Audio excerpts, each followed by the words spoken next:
it goes right, it's a slice. If it goes left, it's a hook. If it goes straight, it's a miracle. This is Out of Bounds. If it's happening in the world of golf, we're talking about it. Coverage, debate, discussion, pro golf and local golf. Let's do it. This is Out of Bounds. And here are your hosts, Nate Sharman and Josh Durso. All right, welcome back to the Out of Bounds podcast. Josh Durso, Nate Sharman here, keeping you in bounds with the latest from around the golf world. Super Bowl weekend, golf's Super Bowl. We had a little golf in Las Vegas, whole busy weekend. And hey, yours truly even won a couple bucks. How about that? Right. I'd love to see that with the Nick Taylor pull on, I believe it was Wednesday. He texted me, said it on the pod too as well. So Nick Taylor getting in the winner's circle. But yeah, Josh, a busy weekend for sure. You know, couldn't get a lot of golf done, especially on that Thursday, right? But they did come out and play a ton of golf on Sunday. Some of the leaders, especially because they went to a playoff too. So the likes of Nick Taylor, who in that final group, he had to play probably about 30 holes, maybe a little bit more, and to get to his fourth victory of his career, and he did it in fashion, right, Josh? You know, just kept on birdieing that final 18th playoff hole, and eventually during the Super Bowl, almost during Usher's halftime show, he gets the win. You told me that if they just kept playing it, he would have just kept birdieing that hole over and over and over again. I don't think he... And the thing is, Josh, that's not an easy hole. That's a very intimidating tee shot over the water, and the bunkers on the left side, Pinot rough on the right side. And Josh, with the emergence of how many fans there are at that golf course, we'll talk about this in a little bit more, there's just... It's crazy how intimidating that golf shot is. I urge you to go back to number 18 at Scottsdale, and look at that tee shot. I don't know. There's nowhere to bail out, Josh. It's hit it down the middle, or I guess you could bail down the right a little bit. That's what Nick Taylor did a little bit. He bails down the right and is in that rough. He got a nice little bounce too, actually. But it's still a very difficult hole. It's not like it's the 16th hole, it's a 150-yard par 3. It's a sizable par 4 where you have to hit a 7-iron in close and make a putt. And Nick Taylor did that. Yeah, and you know, to birdie 16 and 18 in regulation to force the playoff like he did, it's just very, we thought it was very over, impressive. right? Charlie Hoffman just ran away with it, but Nick Taylor said, "Never say die." Yeah. So for the 35-year-old, he's now won 4 times on tour. He's got the 2020 AT&T Pebble Beach, the RBC Canadian last year, which was a gigantic golf story in and of itself. And now the WM Phoenix Open, an equally important event on the PGA Tour schedule. Nick Taylor, this guy is just tough as they come, right? Yeah, I mean, I know I kind of just said it before, but I'll say it again. He's nails. I mean, in the RBC, he knocks in that long eagle putt in a playoff. And then at DBC Scottsdale, he makes a couple big putts in a playoff. So this guy just lives for the big moment. You know, the Canadian represents Canada well. I know the President's Cup was fired up because he's been playing well, and he'll most certainly be on that team come the end of the year. So pretty cool stuff from Nick Taylor. He definitely has a clutch gene, I would say. Yeah. And, you know, looking back at the reason why I picked him, and like you said, you know, I threw some cash on him, not much, but I threw a little bit of cash on him Wednesday. Saw him on DraftKings. He was plus 15,000 to win outright. But when you go back through the last few years, you know, he's second since 2018. He is second only to Scottie Scheffler in strokes gained at TPC Scottsdale. Think about that. Wow. Like, he hasn't played in all of those years, but in terms of the raw number, strokes gained against the field, he is second to only Scottie Scheffler. Like, and he was not among the top 20 expected to compete to win in that thing. And it just looked, especially after last year, he had a good performance last year there. It looked like a place where he could do damage. And look at what he did. He did damage. Yeah, let's talk about Scottie, because he was right there in the mix until he wasn't towards the end, right? But on Sunday morning, when I mentioned, you know, they had to play so much golf, Scottie, I believe it was his first 16 holes of the day, of the calendar day, right on Sunday. He made 11 birdies, and it just looked like Scottie Scheffler. He knocks it 330 down the middle, and then he hits 8-iron to 15 feet or closer and knocks in the putt. And he had the putter roll into, so it looked like it was Scottie's day to lose. He had to share the lead at one point, and it looked like he was just kind of in cruise control. That Scottie Scheffler that you look at where He has no idea where he is. He's just playing golf. He's got the blinders on, tunnel vision on, and he's the only one out there. And it was pretty fun to watch. And you said, wow, this guy is just so freaking good. He kind of, when he has that putter going, it can kind of creep into the Tiger days, right? A little bit. I know maybe a little bit too quick to say on that, but it's especially with that last part I said, though, has the putter going. But it kind of got cold for him a little bit. He had a bad 3-putt on the par 5 coming in, where he made par there. He had about 20 feet for eagle, or 25 feet for eagle, I think it was, and ended up making par, and that kind of sealed his fate, right? But it's really interesting from the number one player in the world. If he plays like that, it feels like nobody can ever beat him by anybody, right? I mean, it would take a prime Tiger, to have any competition with Scottie Scheffler if he's dialed in like that. Yeah, and I think the really interesting takeaway for me on that is just, if this were a normal week where they weren't playing 30 holes on Sunday, I think there was a reasonable chance that he won. I mean, he came out Sunday firing, right? If he was just playing 18 holes on Sunday under normal circumstances, odds are he probably would have won that golf tournament. But, how sustaining that for as long as he had to, between 25 and 30 holes, needing to sustain that surge that he put on Sunday morning, it's tough. That's tough to maintain. And it wasn't the first day that they had to play like 20 plus holes. So it was just that whole event, obviously there's going to be a lot of talk about the chaos that was Saturday. And we'll get into that in a minute here. But, if not for that, I think the weather and the volume of golf these guys had to play on an absolutely wacky schedule really was, or would have been, the biggest story to come out of the week under normal circumstances. Yeah, Josh, it makes Nick Taylor's win that much more impressive in my mind, because it's not like Nick Taylor is a young guy, 35 years old, and they talked about it ad nauseum on the broadcast about how tiring your legs can get by playing that much golf. So it just goes to show how much of an athlete Nick Taylor is, and how he continued to kind of barrel down and make putts and make big shots in big moments. Charlie Hoffman, what do you make of his ability to hang around and contend on Sunday? Had he won, I think it would have been his first win in about 8 years, I believe they said on the broadcast. Yeah, something like that, yeah. It's pretty crazy. It's a name you see on leaderboards every once in a while, especially he gets the kind of tabloid of, plays well earlier and then kind of sputters out. So that's kind of what you were thinking was going to happen to him on Sunday when he was going super low in the conclusion of that Saturday round into that fourth round.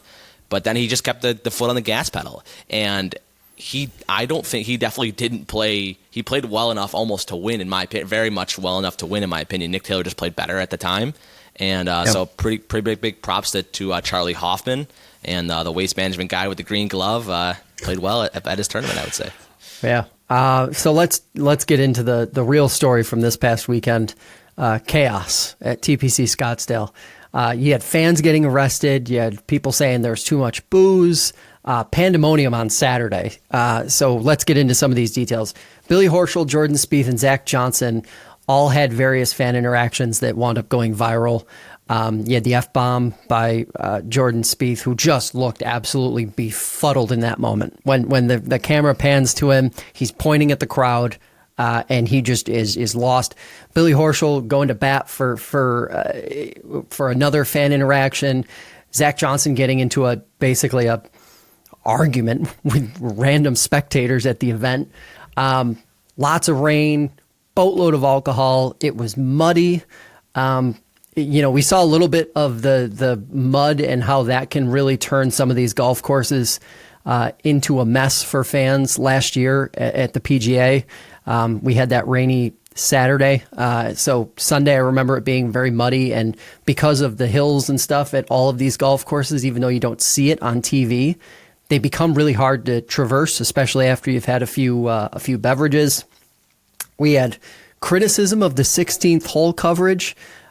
Kids booing with fans after a lot of quote-unquote average golf shots on Saturday. Fast forward out of all of that, there were a lot of questions about whether this event has become too much or whether it hasn't. That's what I want to debate, but I do want to just add a quick little note here. Golf Monthly talked to organizers, and apparently They say they're not going to let this happen again. They have a year to fix this. They say they're going to fix it.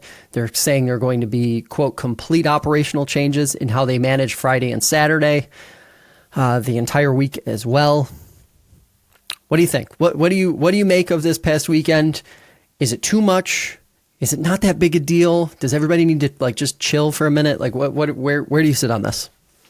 Yeah, to me it's okay in my mind because it happens once a year. It's not like this is bleeding over into any other tournament or anything like that. This gets eyes on the golf world, right? And we see a ton of viral clips. You mentioned the rain, Josh, played a huge part in it with guys, sliding in the mud or tackling each other in the mud, right? Yeah. But once you combine that with the and copious amounts of booze they sold, it's just kind of going to happen. But Josh, I think at the end of the day, there should be a line that everyone between the players and the fans know where that line is. And that to me is, you can heckle guys all you want. I think if you're a professional golfer, if you're a professional athlete in that matter, you should be able to kind of, I know I used the word tunnel vision earlier in the podcast, Josh, but you should be able to kind of tune out people talking about your golf game, right?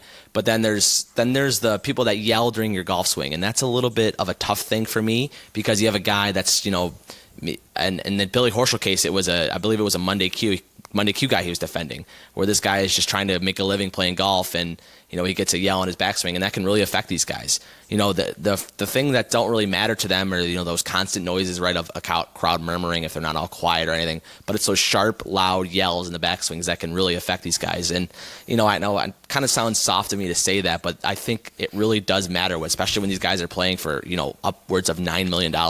It's very important. But at the end of the day, this isn't an elevated event. These guys are not forced to play in it, so they don't have to play in it. A guy like Jordan Spieth, a guy like Billy Horschel, he can not play if he doesn't want to, if he really thinks it's that bad. But I just think once a year we should be able to handle this, and it really helps the future and nature of golf as well.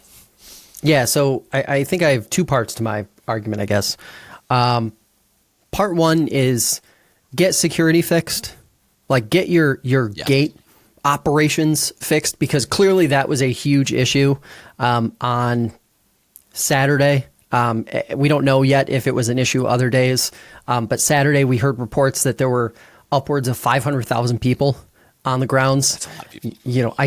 I did some digging around, and it seems like in past years, 200 to kind of like 225,000 is the quote unquote max capacity.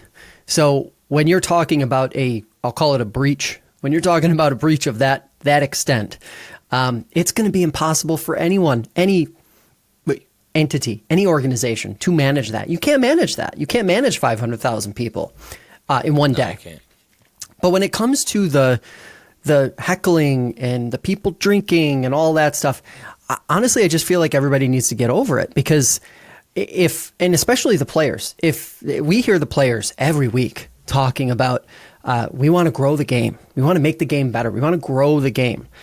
If players are interested in anything other than just making money, they need to read the room here, because it's like my analogy for what we saw this past weekend, comparing the WM Open to every other stop on tour, is basically public golf versus country club golf. And everybody listening can fully understand what I mean when I say that. But like, golf is growing at an explosive rate among us commoners, right? And yet, at the professional level, when it comes to broadcast, when it comes to TV ratings, when it comes to all the things that ultimately make the PGA Tour and LIV money, they're not. They're either plateaued or they're falling off. I don't think there's been a weekend where we've seen quote unquote impressive viewership numbers yet in the last year, and even the majors didn't perform that well last year. So look, like, this is just, I kind of feel like professional golf is going to have to cozy up to the idea of losing some of its longtime viewers who are turned off by a more loose, laid-back, professional game. And if that pisses some players off in the process, so be it. But those are the things that are going to happen if the tour, or any tour, wants to cash in on the growth that we've seen in golf overall. I see where some people are coming from. You have a streaker, jump into the bunker on 16 and kind of swan dive, and that was kind of crazy. The show, it kind of made me think about, Happy Gilmore in the movie, and people can go back to their shanties and how am I supposed to putt with this going on, Doug, right? So I know it has a little bit of comparisons to that. I know that's a fictional world we're talking about. But yeah, I think, but if you do let some of it happen, Josh, you need to make sure you don't let too much happen, right? Because then we can get across that line that we were talking about a little bit too. Yeah, and I think all of that is solved by just bolstering security. Yeah, people don't. No, it's a good idea. I mean, people don't. There was a lot of folks when people think security, they're probably thinking like, well, controlling the gates. But you need to have like security around the entire grounds, right? Like you need to be able to stop idiots from running out onto the golf course and swan diving into a bunker or into the water. And you also need to have enough security to prevent fights. We saw like fights among patrons who were there. It's like you fix that problem and all of a sudden you don't have all of the other problems that came from this past weekend. And that's kind of where I think that's easier said than done. I mean, we had a streaker at the Super Bowl, and you would think they have unlimited resources in to get people off of the playing field. Yeah, no, I mean, and look, like some of that stuff is going to happen no matter what. When you have the amount, I mean, what else could they do? Reduce how much alcohol people can drink on course? I mean, okay. They did cut it off at one point on Saturday, pretty, in the afternoon at some point. Yeah, I mean, they had to. It seems that happened right around the time when basically the floodgates had opened, and they didn't really have control over who was on the grounds. But just an interesting thing. I hope when all this is said and done, the event doesn't lose its character, because I do think this is one of, if not the best stop on the tour. And I know a lot of traditionalists and the traditional golf viewer doesn't love it. I know a lot of the players don't love it, but when we're talking about growing the game, you got to get comfortable with the uncomfortable, unfortunately, because it's a different world now. This isn't 1980. People don't want to watch a buttoned-up broadcast just the same as they don't want to go to an event that isn't this one. This one people turn out for. So, hey, we'll see what they actually do. It's easy to say they're going to change things. Quite another to actually change things. So we'll see what they come up with. Dustin Johnson gets a W, holds off Taylor Gooch, Peter Uihlein, and John Rahm, among others, Bryson DeChambeau, to win at Las Vegas Country Club. On the live golf side of things, Smash GC got the team win. Rahm apparently not loving loud music at live events. That's an interesting note that I saw pop up. He's also struggled his first two events here on the tour. There was also some criticism about the CW's TV product, random breaks interfering with major moments during the live broadcast. I'm sure viewership of this live event were as bad as it could possibly be, because you had the Phoenix Open and you had Super Bowl Sunday. Two things that were just hurting it all weekend. They wrapped on Saturday, obviously, but still, it's just not a good golf watching weekend, I think, for a lot of people. Yeah, I definitely, for sure. It's just amazing with Dustin Johnson. Sorry to go back on that, but it's amazing how consistent he is. It seems like he's won every single calendar year since he's really come on, over 15 years, right? About how Dustin Johnson, no matter where he's playing golf, he just gets it done. It's kind of crazy that he only has two majors. I think we're going to get into that talk in a little bit here. But let's go back to Rahm for a second. It's just funny with Rahm talking about the music, and we heard him talk last week about how he's saying he likes the music, right? And he thinks it takes off a little bit more nerves. But then you have his caddy and him about 5 holes left on their round on Saturday, talking about, telling fans to quiet please, as there is music just blasting in the background. It's just a very funny visual to me. I think he's going to have to grow to like it, or he's going to have to figure out what the answer is there. But Josh, at the end of the day, I think we talked about it last week. The Live needs to figure out a way where they can kind of have music and they can't. I think it's still a little bit of a process. They're trying to kind of feel out what's best for them. They've been turning it off later in rounds lately, I've noticed, and maybe turning it down at some certain points, some big pivotal putts. But just at the end of the day, looking at John Rahm have a 6-footer on a putt, and you just hear blasting in the background Pitbull or Bad Bunny or something like that, just blasting in the background. It's just a very funny visual to me. It's strange. As far as the Rom not maybe loving the loud music, even though we've had kind of like mixed reports on that the last couple weeks. Hey, you chose it, man. Like, this is what you chose to do. So I can't really, it is what it is. Maybe Liv changes this down the road. Rom probably has enough sway to change this. The criticism of CW's TV presentation is kind of funny to me, because it's like, unlike working with a CBS proper or NBC or Fox, who really has their production stuff down pat, Liv is working with the CW, who's just kind of like figuring this out as they go. It's not like they're accustomed to doing this. So like, it's almost like I'm more apt to give them a pass and be like, yeah, it's going to take them like a season or two to figure this stuff out. I would assume that by the end of the year, CW's TV product is a lot better. But let's talk about DJ. You mentioned that. Guy is so consistent. Every year he's there, competing, winning. He didn't have a great showing in majors last year. Does he have a better chance in competing in the majors this time around? Yeah, my heart wants to say yes, right? Which is how well he's played and stayed around, been consistent for the last however many years. But Josh, does he quote unquote care enough? We've seen DJ, ever since even his whole career really, and it's been more exemplified since he's went to Live. He really was one of the few golfers to originally say, "Yeah, I did this for the money. I did this for the money. I did this to play less." And that's what we were kind of begging guys to say, and DJ came out and said it. So I think that's really cool from DJ. That I've really grown. I've lost some respect for some guys who've gone to Live, but I've actually grown respect for a guy like DJ to just flat out admit, I did this for the money, I did this for my family, I did this to play less. So I'd love to say that he does play well, Josh, but I just go back to, does he care about winning at Augusta again? Does he care about coming down the stretch at a US Open, playing well and getting into contention? I don't know. What do you think about that? I know. My gut says yes. And it's interesting you bring up the does he care question, because I think it's a legitimate one. The answer, I think, though, to that is he very well may be the most naturally gifted golfer from the last 25 years. Yes, for sure. I mean, he admitted in the post on this one, after this win, he said he hardly played in the offseason. He called last week's strong finish a surprise. Then he comes out and he wins this weekend. Like, basically didn't touch a golf club through the offseason. Comes back out.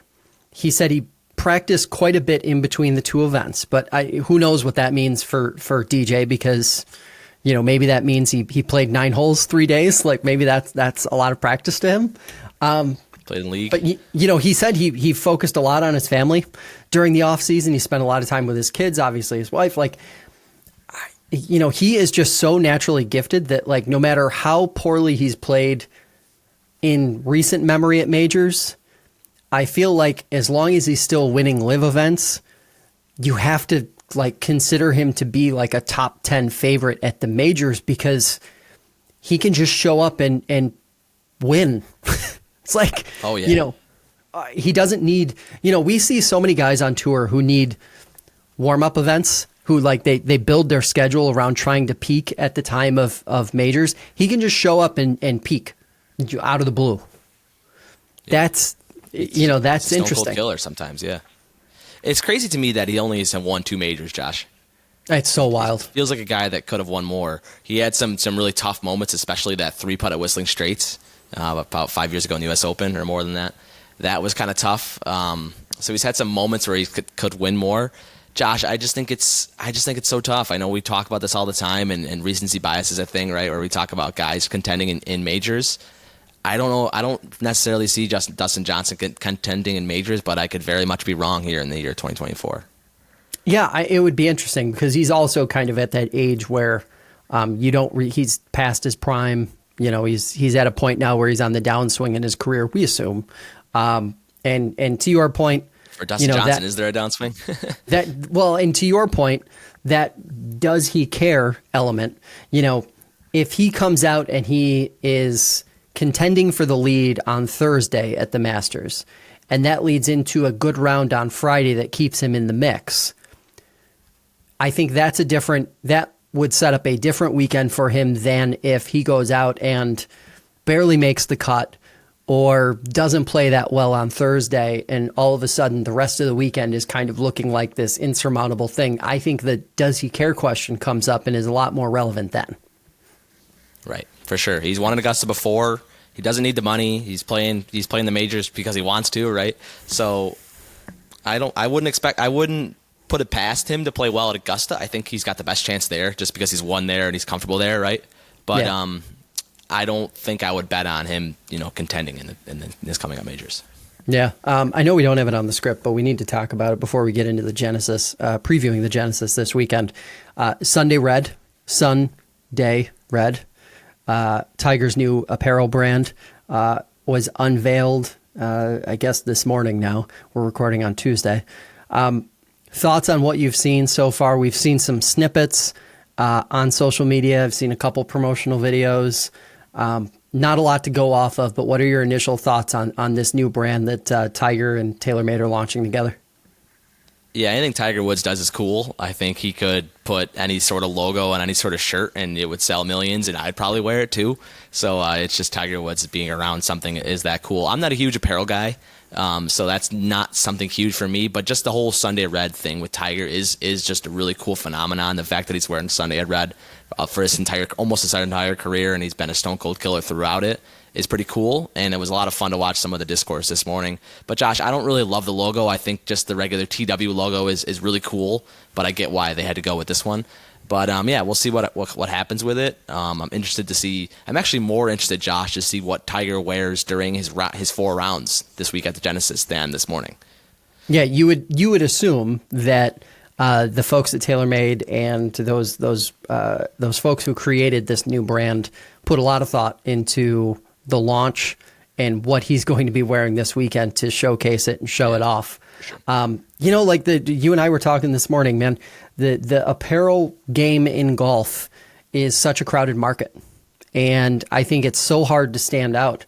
I think the interesting thing that I want to watch with this moving forward is going to be what I mentioned a few weeks ago on the pod, which is what golfers ultimately get signed to this brand. Young players, older players, like who are, because Charlie that's Woods. really what this is about. Like this is about creating something that can exist separate and away from Tiger in Tiger's absence. Tiger doesn't like the TW logo is synonymous with Tiger. Right. This will be something that can live past Tiger. I think it's weird. The Sunday Red, 3 words. That's a little weird to me. That's going to take some getting used to, I think. Do you think he passes it down to Charlie when he gets, when that passing of the torch finally happens? I would assume so. If it happens, I should say. Should Charlie go pro eventually? I think that would be the obvious. I think that would be the obvious thing. I'm more curious to see, especially with how the rules have changed in the college game.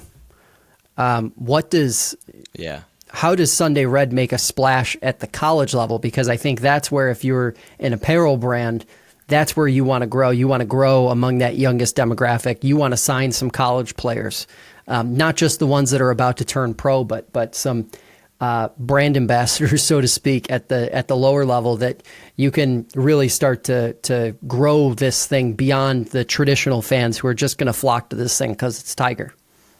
Right. Elevated golf is back. We got the Genesis coming up this weekend.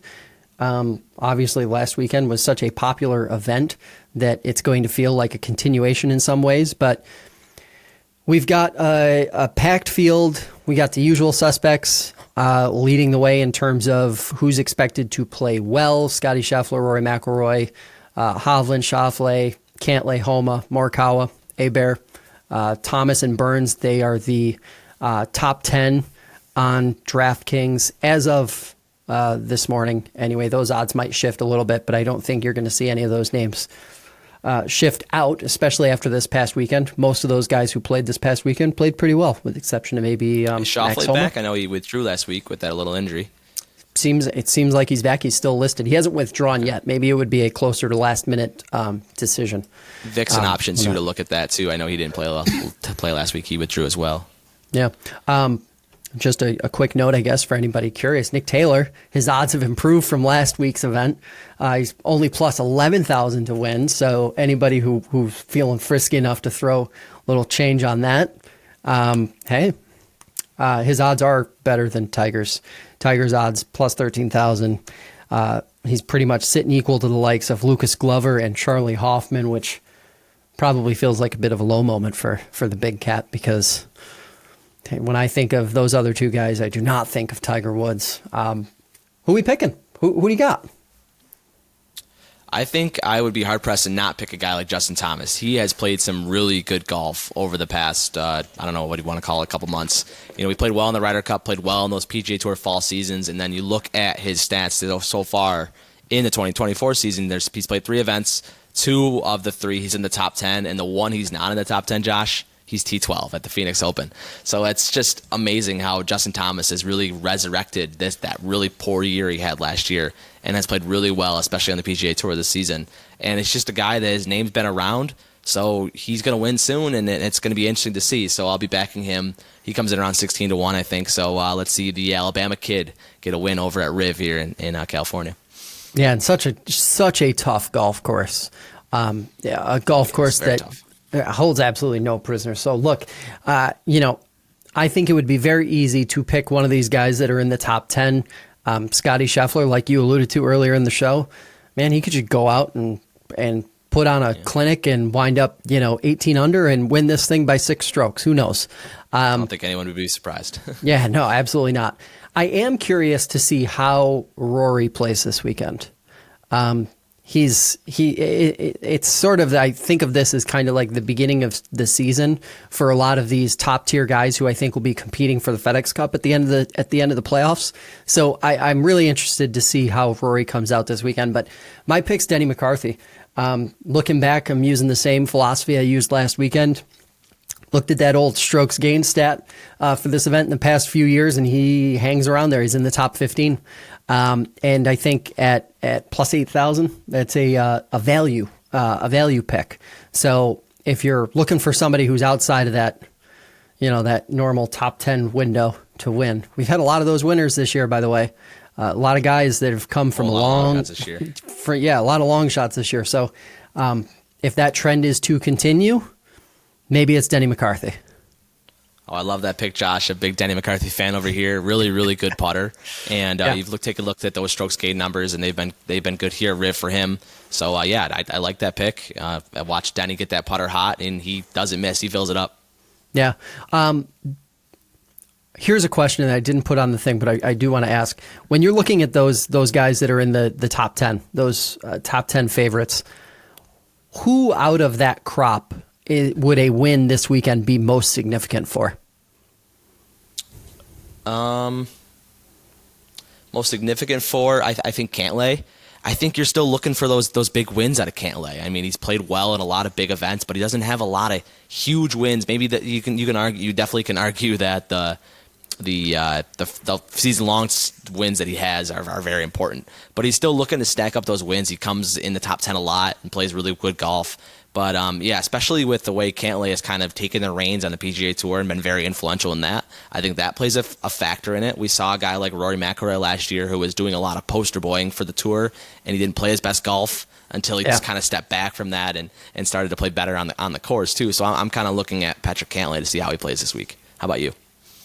I think it would be, I would go with Aber, just because of his age and how quickly he's come up, and for him to be a favorite at an elevated event. I mean, if he won this weekend, I think that would really put the tour on notice. Man, all of a sudden, I think the conversation around him would change completely. It felt like a long shot late last year when we were talking about him being, a favorite to win a major. But now we're approaching master season, and he very well could be a favorite heading into that event. Yeah, we're getting close to Masters season is right, Josh. You got Super Bowl out of the way. We'll just do March Madness here coming up, and then we'll roll right into the Masters. But yeah, Studvig Abear. I think that's a really good idea too to watch him, and I'd be very, very surprised if he isn't on that leaderboard on Sunday. Yeah, absolutely. Hey, that is going to do it for this edition of the show. You can catch more over at our Substack. It's outofboundsgolf.substack.com. You can subscribe to the show on Spotify or Apple Podcasts and follow us on TikTok if you want to see more from us in between episodes. For Nate Sharman, I'm Josh Durso, and remember, whether it's down the middle or out of bounds, keep on swinging. You've been listening to Out of Bounds. If it's coverage, debate, or discussion of pro and local golf, we'll be talking about it. Be sure to visit the website. Find us on TikTok, Instagram, and Twitter. See you next time on Out of Bounds.